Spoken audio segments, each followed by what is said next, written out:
How do you see their global ambitions reflected in their policy planning for the next few years? Want to be the masters of Asia. And for that, India needs to be subdued, Japan needs to be subdued, Vietnam needs to be subdued.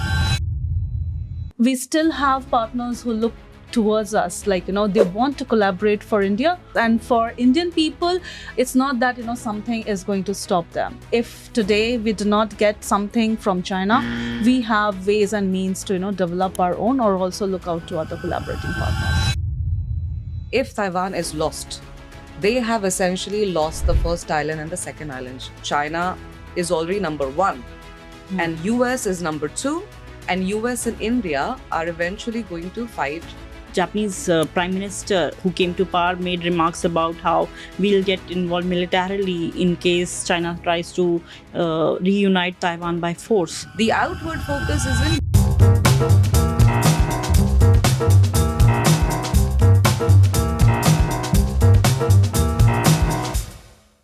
Hello and welcome to Chintan Speaks, a podcast brought to you by the Chintan Research Foundation, where we bring you timely conversations on issues shaping India and the world. I'm your host, Dr Bhavna Singh, part of the Center for Geopolitics and Strategic Studies at the CRF. Today's episode is a deep dive into decoding China's local and global ambitions as a major power that will shape the future of the globe. As we know that the balance of power has that underpinned the post-Cold War order has shifted, and while the US remains the predominant military power, China has narrowed the gap in terms of its comprehensive national power. Today, we will throw some light on the issues related to China's active involvement in the East Asian region and how China is charting a different course in this region, hedging US presence, especially in the Taiwanese Strait, and carving a greater role in the East Asian dynamics. So we have with us some very special guests today. Namrata Hasija is a research fellow with the Center for China Analysis and Strategy and a former visiting fellow South Asia program with the Stimson Center, Washington, D.C. Her primary area of interest is Chinese foreign policy and India-Taiwan relations. We welcome you, Namrata. We have Chattaraj, who's an assistant professor of China studies at Somaiya Vidyavihar University. She previously served as a consultant for China at the Center for Contemporary China Studies, Ministry of External Affairs, and was a founding faculty member at the China Studies Center at Jamia Millia Islamia. Well, we welcome you, Saheli. Thank you. Then we have with us Swati Arun. She's a senior fellow and head of operations at NatStrat, where she leads strategic research and outreach initiatives on India's foreign policy. We welcome you, Dr. Swati. Thank you. So we are really privileged to have these very special guests with us today, and we will begin with asking Namrata on her experience in Taiwan since she has stayed there for such a long time. Since we all know that China has maintained that Taiwan is one of its core interests as far as the unification of the motherland is concerned, and of late it has even offered various kind of economic incentives and peaceful unification offer to the island. So how do you see this transpiring in real terms? Will the two sides be able to amicably resolve the unification issue? And, how is the mood of the people within Taiwan? And what is the stand of both the local parties within Taiwan? Thank you, Dr. Bhavna, for those questions. I've stayed at Taiwan at very critical juncture, so I've seen a lot of change coming in. When I first visited was 2012, then 2014, when we saw the whole sunflower movement, taking place, and the kind of protests that I saw there at that point of time. And also a kind of support that I saw kind of budding for the Hong Kong protest at that point of time. And I was at Chungcheong University, which is also, kind of famous for their political science, or a lot of political, activities that you can see sometimes, the supports that you see, support groups. Actually, Chungcheong is at the heart of it. So I saw that change, and the change was that, of course, KMT was in power when, I went there, when I went to Taiwan. And the discussions that I had, there was a marked change, I think, after the Hong Kong issue there. And usually the professors there, they usually don't talk to you about any political issues. But I had a discussion with one of my professors after the Hong Kong crisis, and she said, we don't want to go the Hong Kong way. So this time, definitely, I am not going to vote for the KMT. And slowly, you see that change. And I saw that change, especially in the youngsters. But we also have to understand that Taiwanese society is not a very monolithic society. I mean, you can't just, there are different layers. So there are people who stayed there before 1949 and people who never spoke Mandarin. So it was actually Thai and Japanese that they used to speak. Then there was a wave of people who came with Chiang Kai-shek after 1949. And then now you see the society again has undergone a lot of change. So there are Taiwanese who are marrying mainlanders. There are Taiwanese who are marrying Southeast Asians. And then there's have spouses in Japan. So there are different layers. But one thing I can guarantee you is that the youngsters, they have this identity which is more of Taiwanese than Chinese that we saw in the older generation. So I have seen that split happening in many houses. In fact, my friends fighting with their parents and saying that how can you kind of vote for KMT, someone who says that we are, part of China, we are Taiwanese. So, I mean, whatever attempts that you see happening now, those attempts are party to party. First, there are no official contact as such. Official relationship still remains very cold. And it's only KMT and CCP, the ties that you see warming up, but those were the same also warming up ties during the Ma Ying-jeou government. When you saw the protest, the economic deal that was about to be signed, the protest the Taiwanese did was against that. And that point of time, there were, I don't know, more than 15 or 20 direct flights from different parts of China to Taiwan, the kind of relationship that was there, that was closest between Ma Ying-jeou's time. And now you see that again warming up of the ties. See, it helps in the sense that there are no official channels. But this helps, the track 2 helps. But the point is the government has rejected all the offers, all the gifts that were sent, by the Chinese or by the CCP. So how far it's going to influence, see, the president election is still far away. Local elections in Taiwan is very different. They are not, the needs are very local. Like you don't see that these national issues actually overshadow, the local needs. So you'll see that last time when local elections happened, actually KMT won a lot of seats from where DPP was very, very strong, especially in the south. South is like DPP's, fortress, but there also they kind of crept in and KMT actually won. But when it came to national elections, it was actually that the people voted for DPP so they have different. The voting system is different. So you vote for the president, and then in the legislative yuan, if you see even now, it's actually the domination is KMT and TPP. So a third party that came in, TPP. And most of the youngster votes were actually cut that were supposed to go to DPP actually went to TPP. So right now, DPP doesn't have legislative majority. So for me, the visit it offers a track 2 for at least between Taiwan and China, but how much that's going to impact the national elections, if we all have to wait and watch, because what I feel the Chinese are doing deliberately is they're showcasing one party as that if you vote for DPP, you'll get war. You'll be at war with us. If you vote for KMT, there are chances that peace might prevail. And if you also read whatever was said between KMT and CCP, the hint was probably that you're offering the same one country, two systems. But Taiwanese, I don't think, are ready to accept that for now, because they have seen what happened to Hong Kong. I don't think they are. Even 2019 again, I was there when suddenly whatever happened in Hong Kong. That time I was in Tsinghua University in Hsinchu, and first time I saw posters everywhere around my university saying, first it was Tibet. I mean, Tibet never used to figure out, by the way, when they, you used to do protest and all. It was always Hong Kong. First it was Tibet, then Hong Kong, and now it's us. So I saw those protests again in 2019. So it's difficult, they can offer certain things, and UFWD operations have also become very strong when it comes to Taiwan. So for me, it's not black and white, and there are a lot of gray zones also when we see Taiwan, the way the Chinese are the influence ops, like I said, but also this offer of peace and war. How much the people will buy, I think only time will tell. Again, the local elections are soon, but I don't think that is going to be a reflection of the national elections. Obviously, the importance of Taiwan in the entire East Asian geopolitics cannot be reduced. And, recently, even Japan had made the Japanese Prime Minister who came to power made remarks about how we'll get involved militarily in case China tries to reunite Taiwan by force. So, in that sense, I would like to bring in Dr. Swati Arun here. What is your opinion about the way Japan has been behaving, and it's kind of reattempting to revise its pacifist constitution?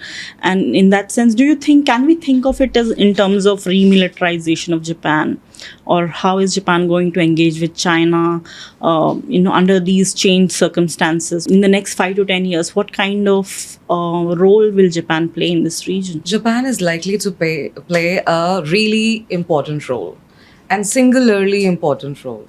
I have been looking at this for a couple of years now. So I started working on the idea of collective regional security only after I started looking at Japan and how it was behaving. So there are several factors, and one by one we can go and see how they have slowly and gradually created this role for themselves. But the international relations and the geopolitics of the region and worldwide has changed. So to cater to that, Japan has been very astute to, from the very beginning, they have been trying to create this Indo-Pacific, an idea that there is an existential crisis. So it was Taiwan actually that we can put at the center of this entire problem, or the challenge is that the Japanese realize that if Taiwan is lost, they have essentially lost the first island and the second island chains. How do you overcome that? And there is a thing, no? You need to have foresightedness. If you are a small country like Taiwan or Japan, you need to be very wary of your crisis and the geopolitics around you. Apart from that, Japan itself has taken so many measures to, let's say, militarize its nearby islands, the islands nearby Taiwan. A lot of islands in the Ryukyu island chains, they are remilitarizing them, opening bases, converting them into surveillance centers, etc. So, which is extremely beneficial. But why is it even necessary? It is because China is an existential threat to Taiwan, which Japan has considered that it spreads to Japanese geopolitical security, sovereignty as well. And it is obviously a big factor. So within their constitution, they have made several changes, as we know. But apart from that, the strategy has also changed to include that if this country is attacked, or if this region is attacked, we are next. It's imminent that we are next. And if we lose this island, to secure the first and second island chains for us is really difficult. So if we follow that logic, Japan's interactions, engagements with Philippines are immense and amazing. What has been happening since 2021, I would say, is it has a clear-cut changes there that Japan has included itself in a lot of security atmosphere to create an architecture which inevitably puts Japan sort of in the center in that region. No one will come to Taiwan's aid if, let's say, Japan doesn't, or Japan doesn't have the wherewithal, protocol, procedural laws and order in place. You can't really help other countries. So we can see how one by one the changes have occurred, how the evacuation plans have occurred, and how they have signed contracts that we need to evacuate our people if the island is in danger. So these little plans do help, the protocols do help in realizing a final, it's not a goal, but some part of strategy. Like you are thinking about it, you are thinking about the security of this island, which represents security of my island as well, and we need to work together. So it's right now they are having, I think the NATO allies are in Japan right now, right? The 30 of them, at least I read today. Yeah. So that itself is like they are trying to create the idea of security which centers around Taiwan, Japan, the East Asian security basically. Involving European countries, again, there is a change, right? Involving European countries also happened only after 2020. Right. You rightly pointed out that, Japan is now engaging with the NATO. So I think the background here is that the US it has declared its intention to kind of withdraw from many of these treaties, security alliances that it had been committed to for a long period of time. So, how do you judge this kind of, realignment by Japan, which is, beyond its commitment to the US? Because they do believe that there has been a change in the US position and hence they need to engage with NATO separately. So, how do you assess this? See, when the Indo-Pacific, when Abe proposed the Indo-Pacific idea, it almost seemed like, what's the need of it? We know we are all together. There is no need for some framework or structure. In fact, a lot of countries were very apprehensive because China was a very important trading partner to them. And it was clear that Indo-Pacific strategy is against China or is to contain China. And now, but that happened, right? Today we are looking at it and we are realizing it was something rightly done or needed to be done. One can't escape the rhythms of geopolitics, right? So similarly, what is happening in US? There is a whole trajectory to that journey as well. What is happening to Japan is looking at everybody else, and especially US, and then realizing US pushing Japan to take care of its own security must be a big wake-up call. That here was my partner telling me, don't worry, I'll take care of you. And now they are suddenly telling me, no, please take care of yourself. Please put up your fences. I can't really come and help you every time. That itself is a big waking up call, right? It's a small island after all. There is North Korea, there is Russia, there is China. The regional security is not really that, it's not at peace right now. So looking at that, yes, Japan has to take actions. And it's all, everything happening in the world sort of contributes to whatever is happening in East Asia also. Right. Iran factor is there, the Ukraine factor is there, the Taiwan factor is there. All of this will educate all of our countries to behave in a certain way. So Japan is behaving exactly like that they want to remain friends and partners with America and their allies, but they also want to maintain their own regional partnership. Right. I think China, for itself, is still going full throttle on this entire East Asian regionalism that has been close to China's heart, and then but it has kind of. The recent POAO forum that took place, it has very less contributions from Japan, but rather it has more contributions from ASEAN and other countries that have pitched in to as a part of this forum. So in that sense, India and also India for itself has remained very silent on this concept of East Asian brotherhood, and has its participation in these forums has become very tepid.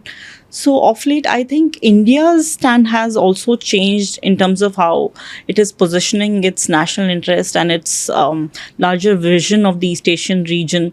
And here I would actually like to bring in Dr. Saheli Chattaraj on what do you make of India's presidency of the BRICS, since BRICS is another very important multilateral forum, and even though India has slightly withdrawn from the POAO regional forum, India has become a major part of the BRICS and BRICS Plus organization. So how do you assess India's stand as well as China's ambitions in East Asia when we look at these two multilateral forums?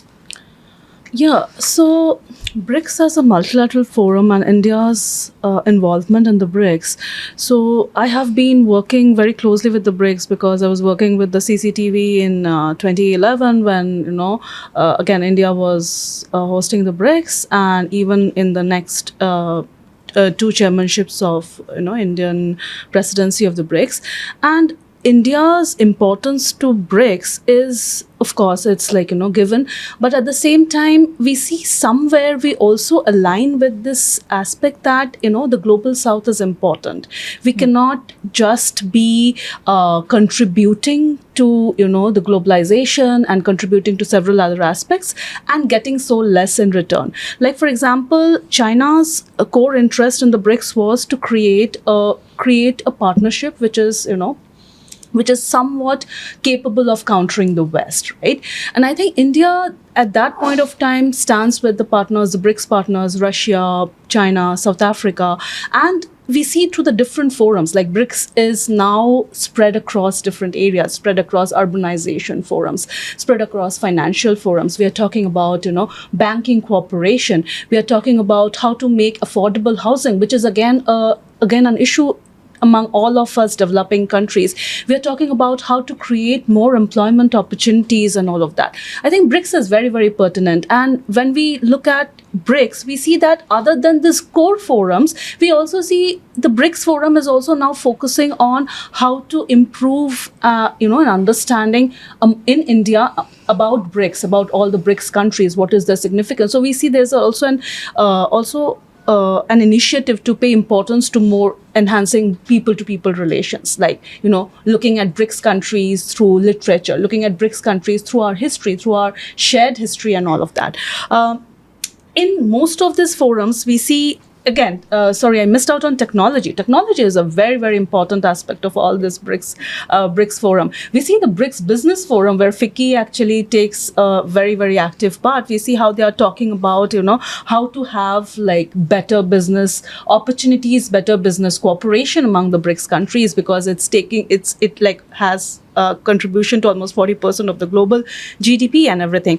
During the COVID, when the BRICS forum was held, we had under the BRICS, a very, very interesting forum, which was how to deal with these sort of global health issues like the pandemic. If another pandemic seems to happen, can we have some sort of online framework where we can cooperate with the BRICS countries? Can we have a framework where if there is another emergency, that the BRICS countries stand together with each other?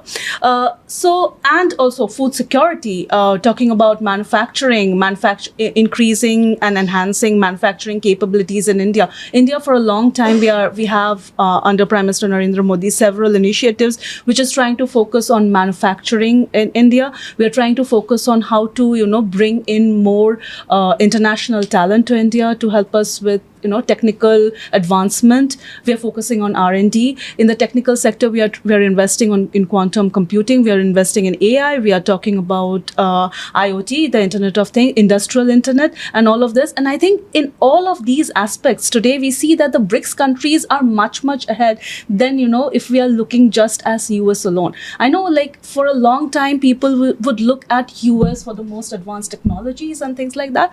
But now, if we are looking at technological cooperation, space collaboration and everything, we see that the BRICS countries, they are actually on the ground working on, these aspects. This year again in the BRICS, we also see that we are talking about, how can we protect our intellectual property rights? How are we looking at a framework where we can protect our industries, our manufacturers, and everyone in this? In my PhD thesis, I worked on industrial development versus environmental regulations, and I took a case study of China, Zhejiang province, focusing on the 3 municipalities. So through that, I see that local governance is very, very important if we have to bring local level, governance in India as well. So there comes BRICS, because we are talking about environmental governance. Again, a major issue which we are trying to, govern in a very efficient way. And I think in these matters, which are actually grassroots problems, which are like very important and pertinent for the population today, where we are dealing with issues like environmental protection, environmental governance, environmental pollution of our cities, urban governance, rural governance, and all of this. I think BRICS therefore plays a very important role, sharing of technology knowledge, technical knowledge, sharing of our governance practices, and also real-time collaborating with each other, because that makes sense in the sense like if we can collaborate on our know-hows, that also makes it easy for us to, advance together. So I think keeping all these things in the background, BRICS, and also here, even the SEO is similarly very important for us. But BRICS is very, very important for India. Right, right. I think you rightly mentioned about intellectual property rights and how, sometimes there are these undercurrents of India trying to claim something for itself, like, for example, yoga. And China also wants to claim a heritage in terms of something similar, perhaps not saying yoga, but something similar kind of an art that they have indigenously, popularized. But how do these undercurrents play out when India is both are two major Asian powers which claim to be civilizational powers? So how do they engage in this dialogue when you don't want the other country to be much greater in terms of power status, so both want to be on an equal footing, and still most of these initiatives are China-led initiatives. And so how does India cope up with that? No, I think I strongly believe, like you said, we are both civilizational states, and we see that every Chinese leader who visits India starts the opening speech with that, like, we are and I think that's very important. And same goes for India. We are proud of our history, and we are rightly so. And so is China. Like, we take pride in our inventions, our ancient inventions, invention of the zero or yoga, or what we are contributing to Ayurveda, traditional Indian medicine. Just like in the month of December in 2025, we had this whole conference organized by WHO on how traditional medicine has been sort of globally ignored, but it has such an important impact on our population, especially given developing economies where we have with huge population. So goes with China. China also, if you look into the history, they take immense pride in their 4 inventions, Sita farming. And even today, China is very clear that what China faced during the century of humiliation, so they are not going to repeat it. And that's how you see, creation of all these multilateral organizations, which are trying to counter the West, the BRICS, the SEO. So China does take the initiative in bringing up all of this. And in all of these forums, we see that India and China, we are side by side, because we have partners like Russia, we have partners like South Africa, we have partners like Brazil, and we have shared interests. So though as you rightly said, it's a China-led initiative, but I don't think India today, as a part of the BRICS or as a part of the SEO, where we have more members joining in these multilateral organizations, we are not behind in taking initiative for any of these things. But at the same time, in the end, it does stay that, we do take pride in yoga. We do take pride in our Ayurveda. And similarly, China does take pride in their, in their 4 inventions and in them being the civilizational nations. Because end of the day, when we look at history, 3,000 years of history, 5,000 years of history, these might be just numbers for some, but in order to prove that what the colonizers sort of did to these nations,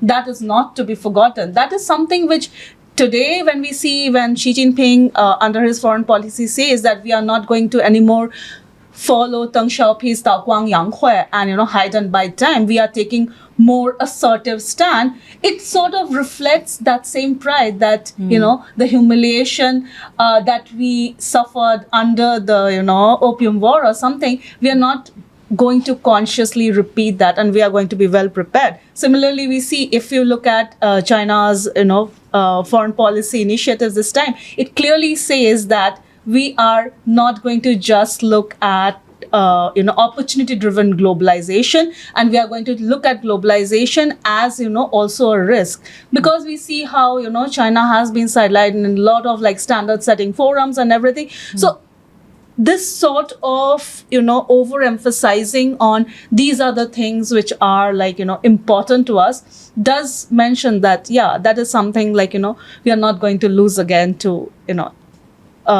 anyone, basically. Right. The entire narrative of the century of humiliation continues to shape the Chinese psyche, and their ambitions are also quite much driven by their historical experiences. So in this light, as we know that China recently rolled out its 15th year plan during the two sessions that happened in March. How do you see their global ambitions reflected in their policy planning for the next few years? Or something that we may, derive from the meetings that happened there in March?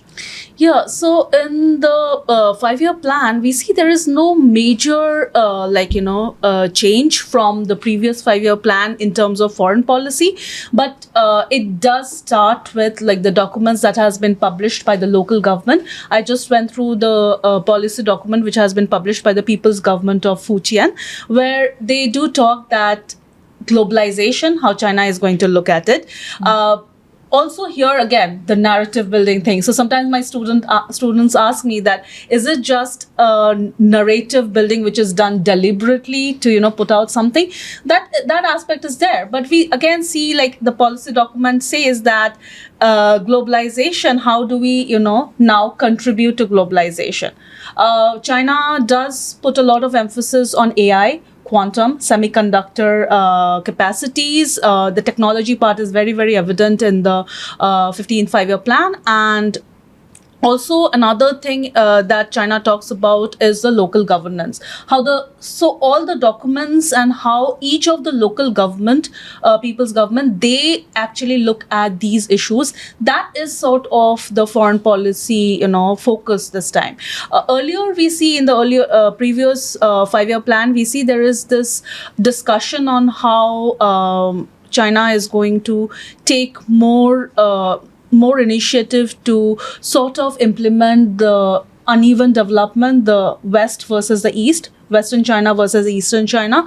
And after that, we see each people's government, they come out with documents where they focus on their plans and how they are going to integrate this technological innovations and try to implement it in their manufacturing, in their industrial scale up and everything.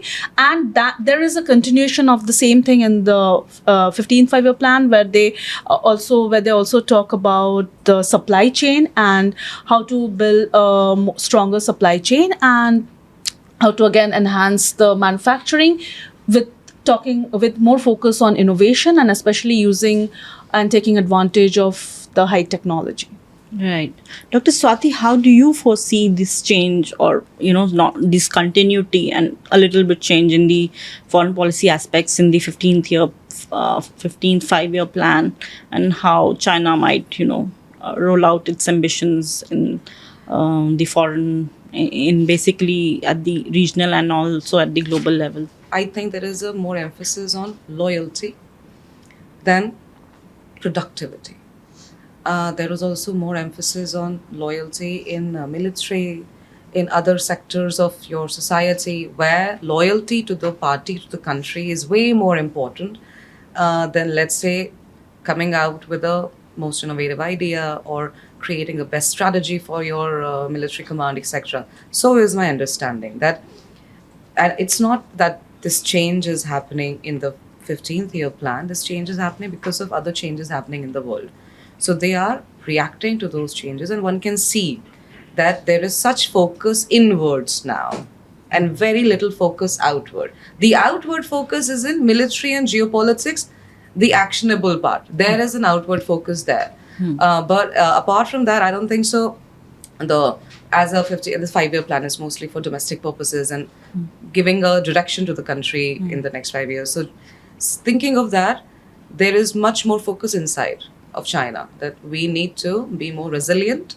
We need to be more innovative. There is a race going on and we need to surpass US in that race per se. But since we are talking about this, there is something very interesting going on in China right now that I have seen, and I'm sure if I point out, you will all agree as well, that there is a thing in China that they have already I'm talking about Yan Swetong and other scholars who are on the epitome of Chinese IR and geopolitics to understand. You go to these people and they are the ones who are writing about how China is already number one and US is number two, And US and India are eventually going to fight whether who's number 2 and who's number 3.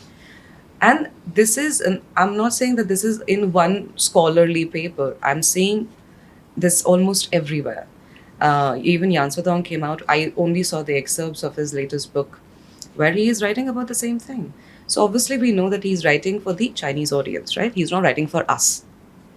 But then that makes you understand what is happening inside China. Loyalty is so much important that you can't criticize China, that they are actually spreading ideas that may not be true, may not be wholesome, may not actually contribute to the success of Chinese strategy, right? Because if you're not criticizing a country on how it's, let's say, behaving, purging military, purging bureaucrats, or emphasizing more, I don't know, some radical ideas, or um, removing people, removing continuity in military command because they are not loyal to you or because there is some other charges on them. But on a large scale, this is happening on a very large scale. That itself tells you that they are looking inwards and they are trying to create a society which looks outwards just the way the party wants them to. You know, the slow changes, I believe that's how it's happening, yeah. Okay, that's wonderful.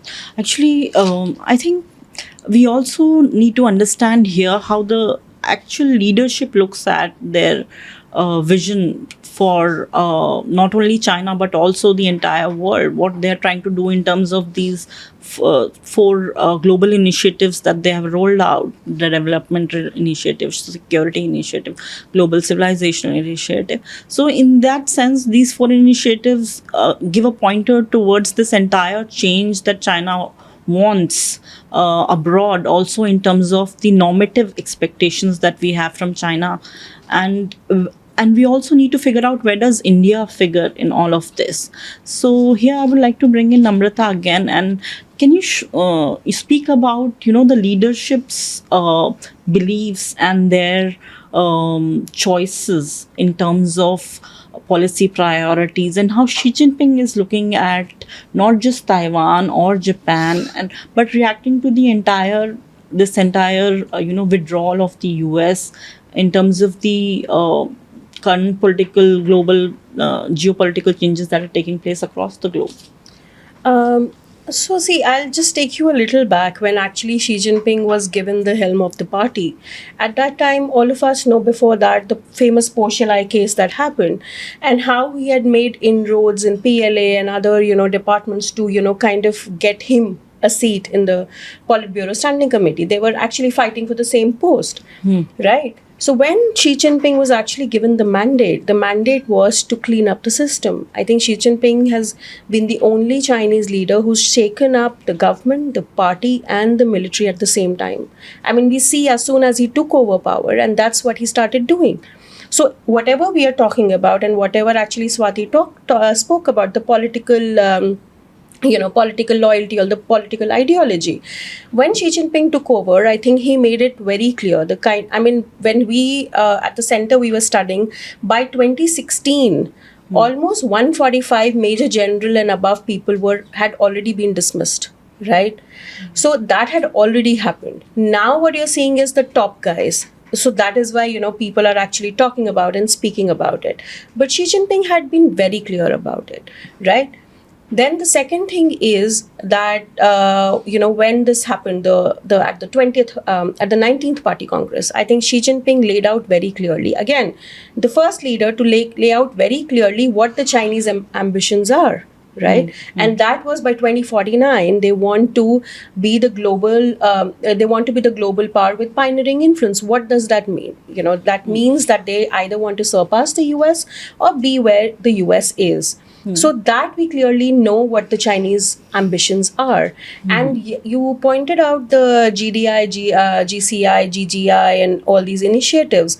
What are they? Like, GDI is a new term for BRI, right? That's the new term that they have given to BRI.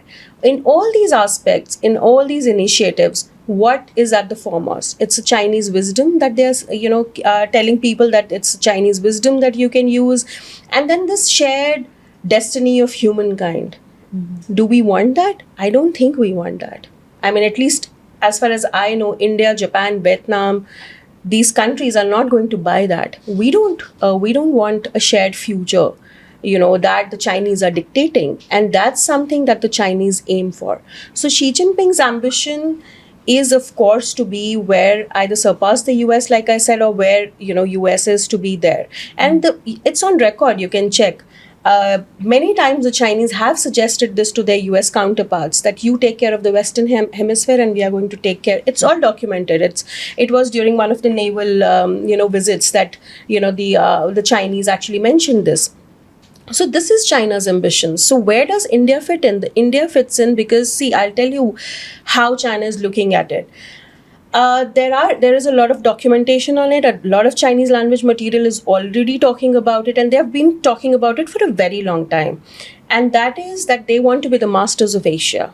And for that, India needs to be subdued, Japan needs to be subdued, Vietnam needs to be subdued. Once these countries are subdued, once they are masters of Asia, only then they are at par, when they can talk to the US like an equal, right? One-on-one. And that is what the Chinese aims are. So for me, when we talk about all this civilizational aspect or all this India, China, the thaw, it's very temporary. It's very, very temporary. It's not going to last. Whatever they are writing right now, even when we talk about the business or when we talk about economic development, look at what the Chinese are writing. They are writing that please, make sure that we don't send the latest machinery to India, send them second-hand machinery. That is what they should be learning at. So if we accept we want to be the screwdriver of the world, then that's fine, But we want to be manufacturers. Chinese are at least making sure in their, this thing, that we don't. So we have to understand as a country that we also have to kind of look at it. And when it comes to civilization, I'll give you a very small example. I think many of us would already know here. When Jiang Zemin actually visited Egypt, before that, if you look at Chinese literature, they always talk about a 3,000-year civilization. But when Jiang Zemin when he went to Egypt and they were talking about a 5,000-year civilization, he came back, he's like, how come? They are a 5,000-year-old civilization. And after that, look at all the documentation. They start talking about a 5,000-year-old civilization. It's all documented, you can actually go and check. So, countries like India, Japan, Vietnam, like what I think Swati spoke about, the regional, that we have to get this regional thing going. We are the ones that is right now in the way of this, the China dream. What is China dream? The 100 years of humiliation. They want to recover all the territories that were lost, and that directly impacts India, Taiwan, Japan. So, this is what China dream is, and that is what they are aiming at. And then we have to figure out what we have to, and then Hu Shishang's article, which I mentioned earlier, clearly mentions, he's from Kikir, so directly under the Ministry of State Security. He clearly says, when India got independence and when China was liberated by the CCP, we were bound to clash. The two countries were bound to clash. And this whole idea that 2,500 years, 3,000 years of peace, we never shared a border with China. So, of course, there was peace. So, that's the China dream, and how India fits in is what we have to think about. Okay, just the last word from Dr. Shaili Chattaraj here on, this entire facade of that China has built up through BRICS of, being the primus inter pares. We are the first and the rest are equals. So, if India wants to read China's global ambitions, and then that it only compares with the US, and we are somewhere in the layers amongst others, and even it has dreams to be the number one in Asia also. So I think India has a lot of catching up in terms of its own comprehensive national power that it has to do. And in this sense, how do the Indians perceive the BRICS, China and BRICS? You see that, we do talk about all these jargons that China come up with, China Dream or, GDI and all that. But I really don't believe that, we are behind that for every narrative that they have, we always have our counter narrative or our narrative of our own. And I don't think India was ever swayed by any of these narratives that were put forward. Like, even there was a point when they wanted to make GDI part of these multilateral organizations like BRICS, SCO. India didn't allow that to happen, or the other partners. So I think we are very clear, like, where we want to cooperate and where we don't. Also, like Namrata just mentioned, Hu Shishang. Hu Shishang was brought to Kikir with a clear agenda. It was India. So whatever he talks, we need to understand there is a clear implication that this is for you Indians to listen, if Hu Shishang is talking about it. And, Swati mentioned Yan Xuethong. Yan Xuethong has been the advisor of, Chinese heads of state for, we see, like, not just Hu Jintao, not just Xi Jinping, even before that during Hu Jintao. Also, we see that, when Xi Jinping came to power, there was this clear discussion on today, how do we protect ourselves in a way that we do not get bullied by a superpower? They use the term bullied, not me. But we see that, Huan Kang, he comes and says that if you want the world to respect you, you need to first unify your nation, right? And that's when we see after that China's policy towards Xinjiang, China's policy towards Tibet, China's policy towards Taiwan.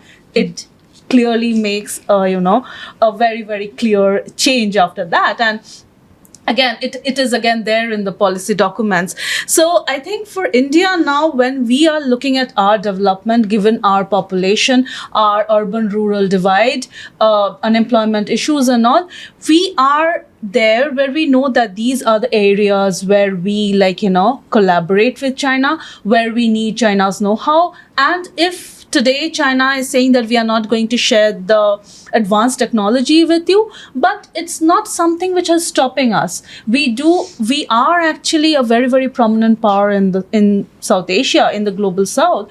We still have partners who look towards us, they want to collaborate for India. And they are there. Like, we have a lot of collaborations we have had with South Korea, with Japan, with other countries. And we all know that South Asia has a very different dynamics with their, and with South Asia, we also have a very, very interesting relationship, I would say, where with every changing political party, our relationship also evolves. But it doesn't mean that we are out of the game. We are not.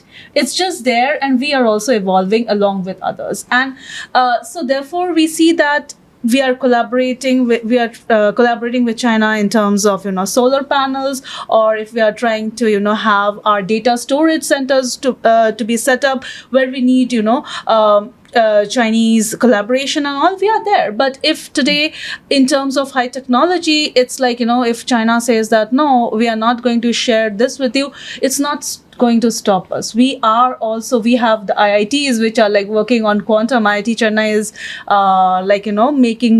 they have a quantum, they call it, I think, the quantum garden or the quantum village, where they are trying to bring in new developments in QKD so that we can also have security in the terms of our IT setup and everything. So I don't think just by that is going to stop us. And for Indian people, as I said, we are also especially our generation and the millennials, like they say, it's not that something is going to stop them. If today we do not get something from China, we have ways and means to develop our own, or also look out to other collaborating partners. Thank you, Dr. Shaili, for that very optimistic vision or stand that India can take. From here, it only remains for me to thank all of you. It was a pleasure having all of you with us today here, and your comments have been very insightful and very prescient also in terms of what India can do about BRICS, India, how India should look at these global ambitions that China harbors, or how China is going to react in terms of its East Asian partners. So, with that note, I would really want to thank all of you for being with us here today. I'm Dr. Bhavna Singh, your host. It has been a pleasure to host this conversation with these extremely prolific scholars that we had with us today. Thank you.